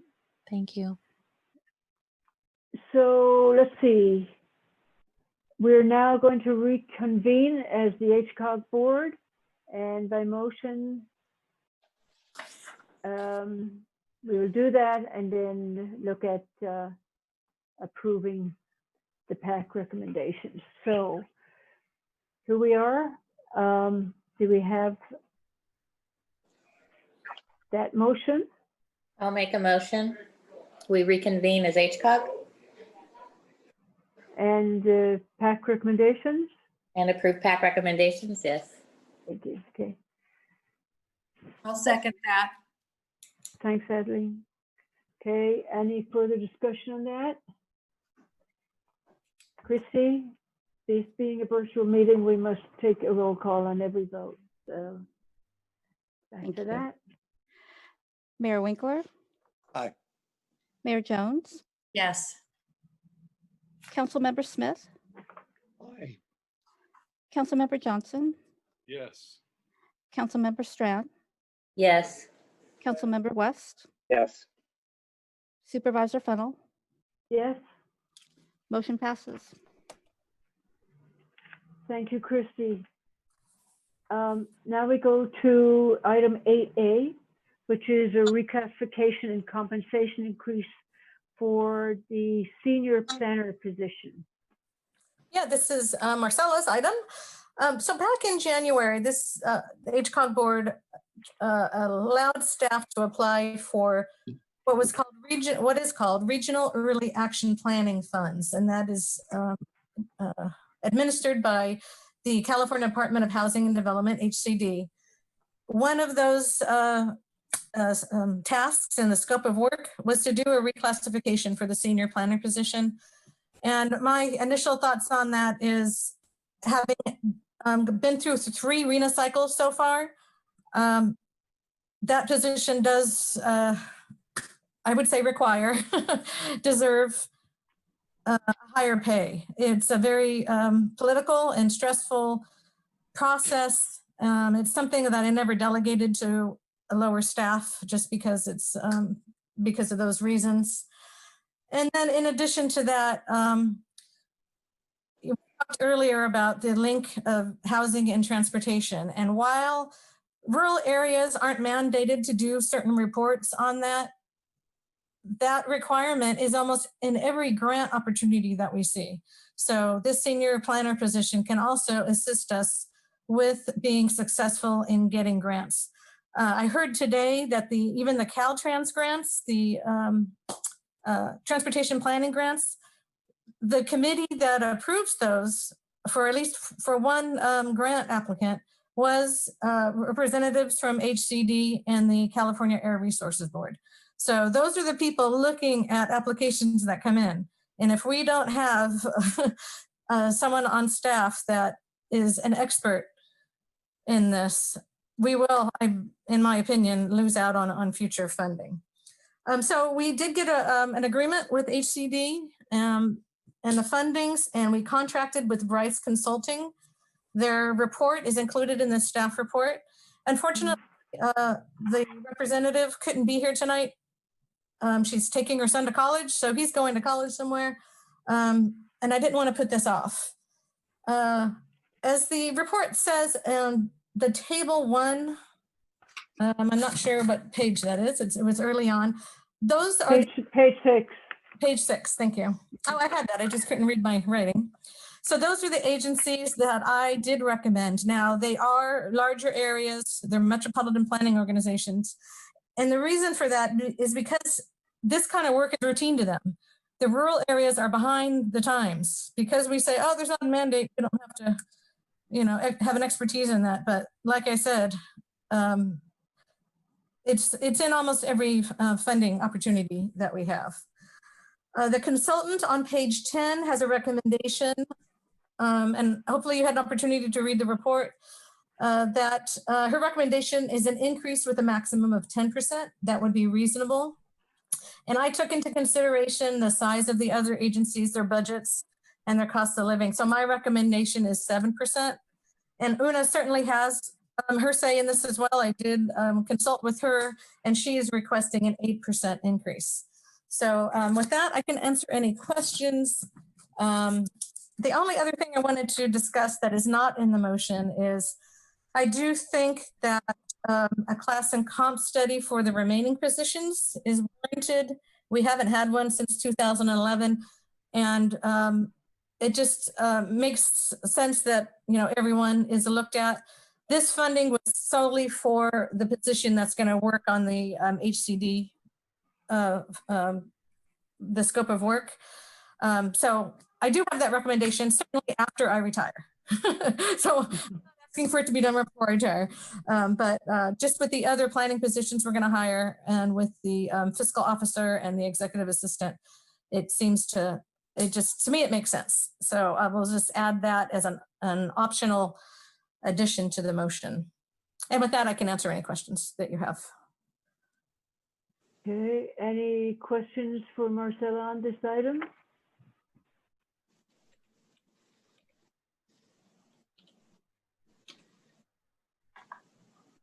Mike? As a follow-up, just this is reflective of the increased work that will come with the what would I call it? The tasks required for grants, especially in light of the new Governor Newsom's Executive Order 19, and Yeah, I agree.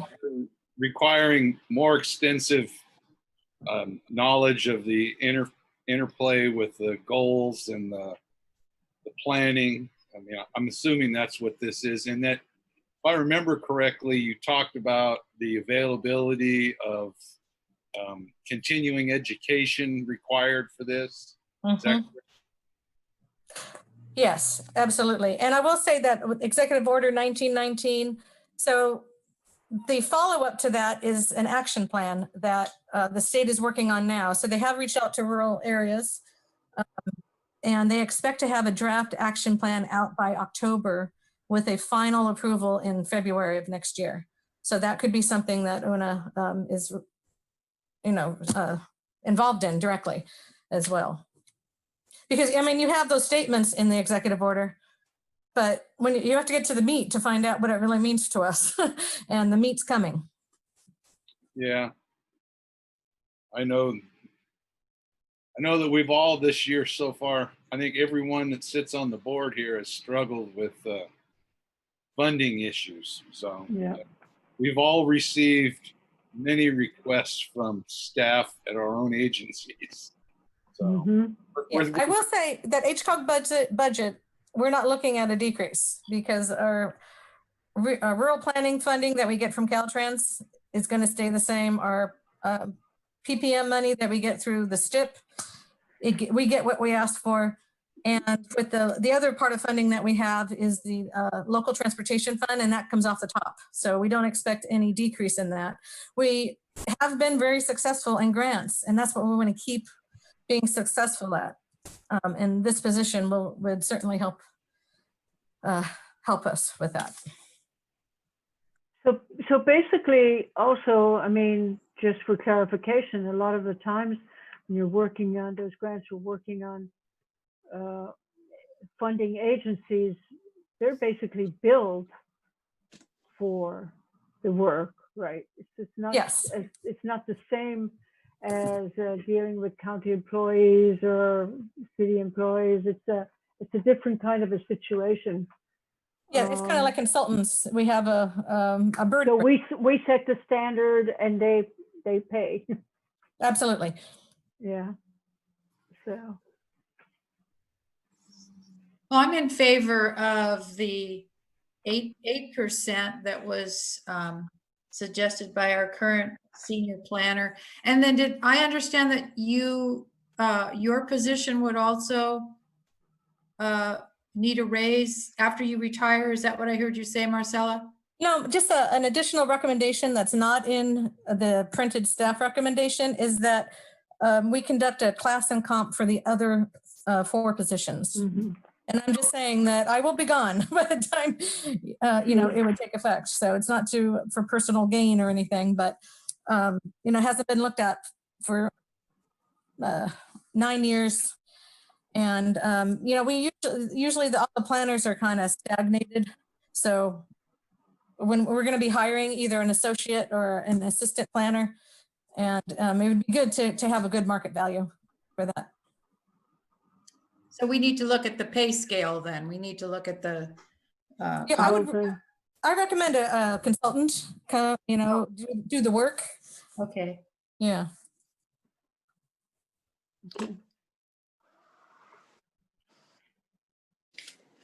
The consultant though wanted a 10% increase. Is that correct? The consultant recommended a maximum of 10%. Okay. The board can certainly do 10%. We can do more. The board can do whatever it wants. Well, it looks like there's a lot of additional responsibilities here that have added. So, and they're very difficult responsibilities. Yeah, exactly. Yeah. I mean, to me, it may be worth the 10%, just because this is a lot of responsibility. And it would be hard to find somebody to replace who we have. Absolutely. Well, I'm not to be, well, let's see what Michael thinks about it, our fiscal conservative, but I think it seems. Well, I think the main thing is, do we feel that there's a pool that we can draw on locally, or do we have to recruit outside the area, so that if we have to be comparable, if we're recruiting out, if we're expecting to be recruiting primarily outside the area, then we have to be competitive with salaries in other areas, where if we feel like we can recruit locally, then we have to be competitive in the local labor market. So that would be a consideration in this case, I think. Mm-hmm. And we don't really know. Any other thoughts? So that we have two suggestions. We have 8% and 10%. Nobody is going with the suggestion of 7% so far. Any other thoughts? We haven't heard a word from you, Robin, today. How do you feel? I'm going to poll you guys, actually. You're too quiet. I've been very attentive, and my sense is that as I hear the responsibilities and read the responsibilities enumerated, I think we should be looking at the higher end, either 9 or 10%, because of the load on this person. Thank you. How about you, Jack?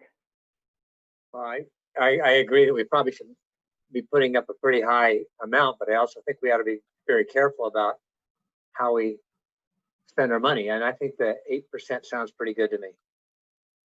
Okay. Paul? You know, I'm in the pack. I don't think I get to say stuff on this. Oh, sorry. Okay. Yeah. Thank you for reminding me of that. Paul does not get to vote, but he can be part of it. And if you open it up to the public, Paul can speak. So we've got 2 8s and 2, and then the 9 or 10. How about you, Mike? Being a fiscal conservative, I would say the 8%, and then only if we find that we're not getting able to recruit people at that salary would I say, should we consider raising it to 10. How about you, Mike Johnson? Well, I was going back over the job description again, and my eye was drawn to serves as media contact for the association, writes press releases, and responds to requests from the media. She will definitely spend that 1% on Maalox and Tums. So I think she ought to at least have the 8%. Okay. All righty.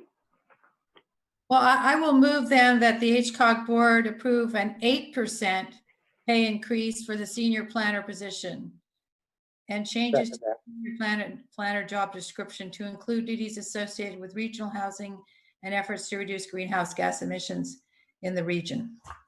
I'll second that. Okay, we have a motion in the second. Any further discussion? Una?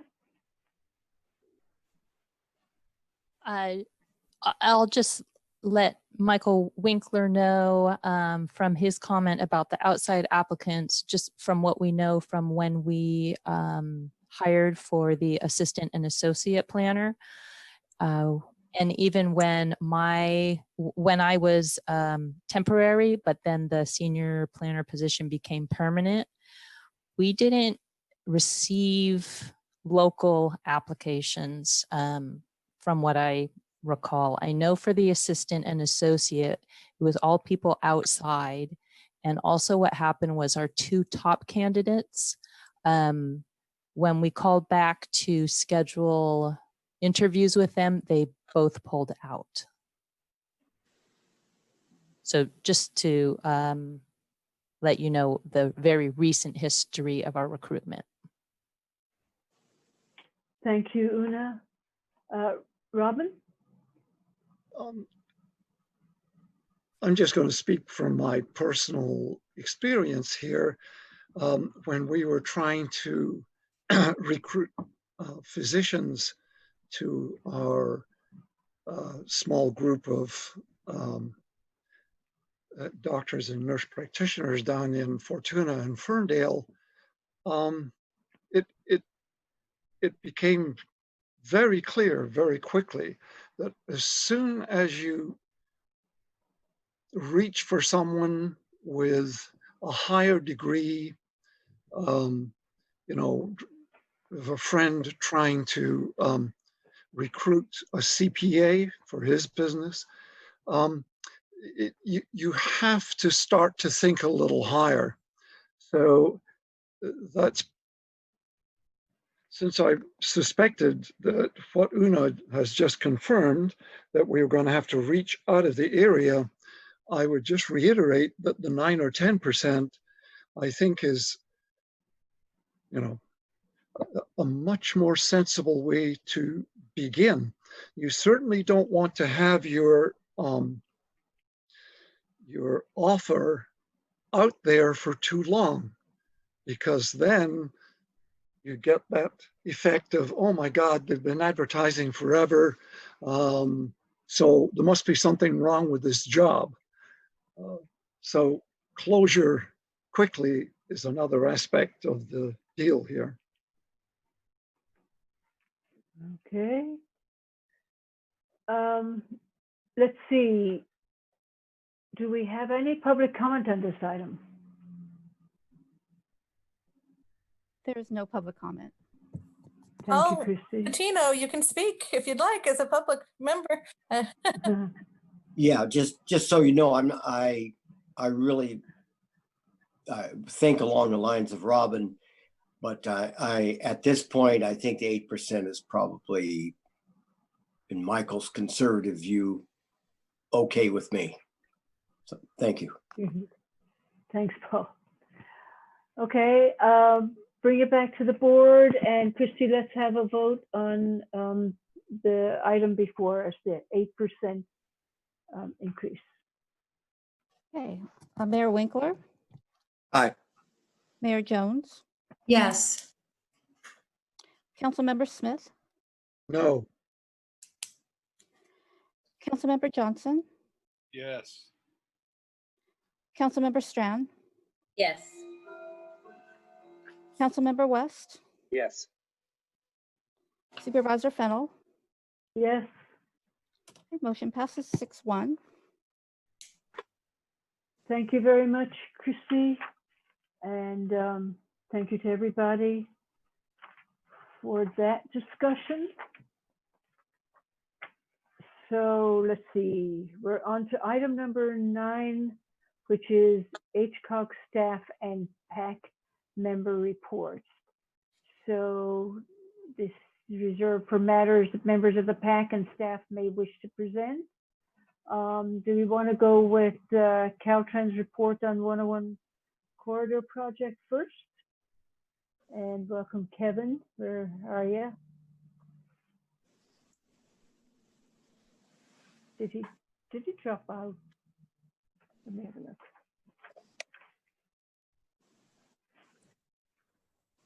Christy, it looks like Kevin's on the phone. Do we need to unmute him? Yes. Oh, he was. Oh, okay, thank you. Can you hear me Sorry now? about that.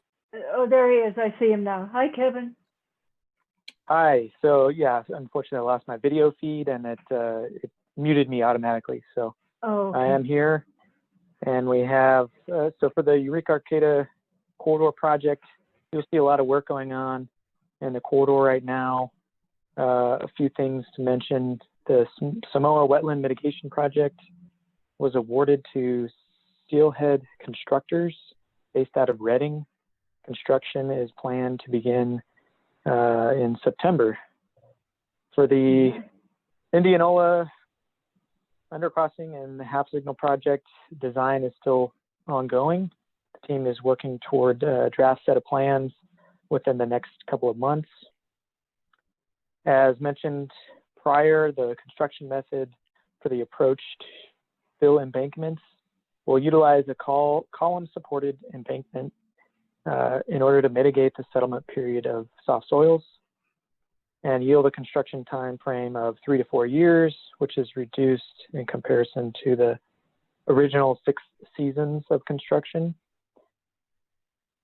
The project is on schedule and it is design should be completed by February of 2021, with construction starting in the summer of 2021. So that's the update for the Eureka Arcata corridor. I have one thing to add. First is hallelujah for the construction date. Secondly, in 2019, when we found out we had no money in the STIP, we didn't program any of our projects. We were 5.6 million in the hole. Since that time, we did get our allocation for this year, which was about 3.4 million. That was expected. But we also got an additional 1.8 million for the pre-construction costs for the interchange project. So there was programmed more than was needed. So that money automatically cut down our deficit. So instead of being 5.6 million from last year, next year we will be at 500,000 in the red. Now, Jeff reported previously that the bid amounts came in less and that we should be seeing that money come back in. And I'm hoping that that is approved in October at the California Transportation Commission meeting. You know, normally once you get your allocation, if a bid comes in low, you don't get the money back. But I think Caltrans is working some magic. And because the mitigation was part of the larger project, I am certainly hoping that we'll see that additional. So we could be in the black next year, and hopefully we'll find out in October if that happens. So it's a good day to celebrate. Thank you, Marcella. That's great. I'd like to hear some good news. And that's been in the works too, so kudos to everybody involved. Yeah, since 2001, the funds yeah. program. I had a question about the 101 corridor. It's just because it's on the top of my head. I don't think it really has much to play in terms of the planning, but we have new tsunami risk maps coming out, and I don't know that they would really be anything different for you to deal with than sea level rise, but is that anything that might come up in the planning area, Kevin? Tsunami, tsunami. You know, with tsunamis, there's earthquakes, and the design of the structures incorporate measures for earthquakes. Tsunamis is, it's kind of a temporary phenomena, and so most planning related to tsunamis is evacuation, and so there's a lot of smart people that are working on developing plans to tell you whether you're in the tsunami zone and then help you to figure out where to go if you're there.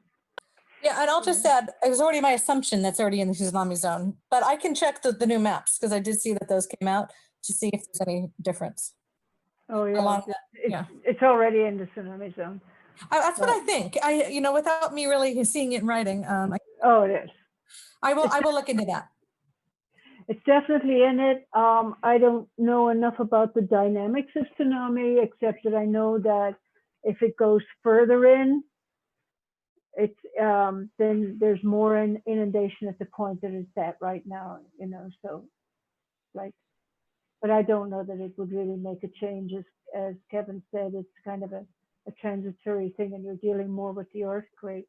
But of course, tsunami can come from somewhere else across the ring of fire. Okay, doke, that was just a side thing. So on to the last chance grade. Yeah, so last chance grade, the geotech phase 2B is something I've mentioned at previous meetings. The coastal development permit is in hand and on target to start this last phase of geotech this September. And just as a reminder, that is the most complex geotech drilling for the project, where they have to fly the rigs in on helicopters, some of the more remote areas of last chance grade, some of the more sensitive. So they use helicopters to avoid some of those more sensitive areas. And it's notable that there was no opposition, no controversy to this geotech work, which speaks to the success of, you know, Caltrans engaging with the community on the project and the community support for the project. Project approval and environmental design is continuing. It currently looking at the environmental process with a current completion date of 2026. They're currently looking at opportunities to accelerate the schedule based on the possibility of eliminating some of the alternatives or some of the studies required through the process. And the next step within the schedule is to screen the alternatives based on some of this preliminary information that's been gathered, to try to reduce the number and length of alternatives to save time and money. And it's an extensive collaborative process that involves 4 working groups, ongoing working groups, that includes Congressman Huffman's stakeholder working group that will evaluate the different alternatives and look for opportunities to reduce the scope of the project. So following the screening of the alternatives in early 2021, there will be a full list of environmental and engineering studies in order to develop the environmental document, which is the next step in the process. Thank you. Thank you, Kevin. Any questions or comments for Kevin? Thank you very much. And last but not least, we have our informational report on the safety corridor supplemental patrols. Right. And So we have a few months to catch up on. Yeah. There were and no some patrols. very- Yeah. I'm sorry for interrupting. No, Marcella, it's fine. I'm just saying lots of interesting data there. Yeah, so there were no patrols in April due to COVID.